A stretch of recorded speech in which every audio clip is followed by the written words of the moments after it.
6,400 కోట్లు కేటాయించండి. ఖాళీల భర్తీకి అనుమతించండి. ప్రభుత్వాన్ని కోరిన ఆర్టీఏ అధికారులు. మరో పక్కన చూసుకున్నట్లయితే చేతి వృత్తుల నైపుణ్యం పెంచేలా పథకాలు అయితే ఉండాలని చెప్పేసి భట్టి గారు అయితే అంటున్నారు. చేతి వృత్తులపై ఆధారపడ్డ వారి నైపుణ్యాన్ని పెంచే పథకాలపై ప్రభుత్వం అధ్యయనం చేయాలని డిప్యూటీ సీఎం భట్టి విక్రమార్క సూచించారు. బీసీ సంక్షేమ శాఖపై సచివాలయంలో సమీక్ష అయితే నిర్వహించారన్నమాట. రాష్ట్రంలో బీసీ రెసిడెన్షియల్ పాఠశాల పనితీరును మెరుగుపరచాలన్నారు. ప్రతి జిల్లాలో స్టడీ సర్కిల్ ఏర్పాటుకు ప్రభుత్వం కట్టుబడి ఉందని బీసీ సంక్షేమ శాఖ మంత్రి పొన్నం ప్రభాకర్ అయితే తెలిపారు. బీసీ గురుకులాలకు సొంత భవనాలు నిర్మించేందుకు నిధులు ఇవ్వాలని కోరారు. ఓవర్సీస్ స్కాలర్షిప్లు పెంచాలని విజ్ఞప్తి చేశారు.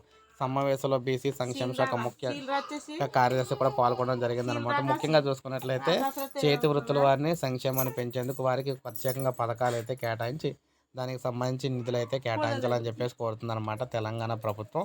తొందరలోనే ఇలా చేతి వృత్తుల వారికి సంబంధించి సంక్షేమాన్ని అందిస్తామని చెప్పి తెలియజేస్తున్నారు.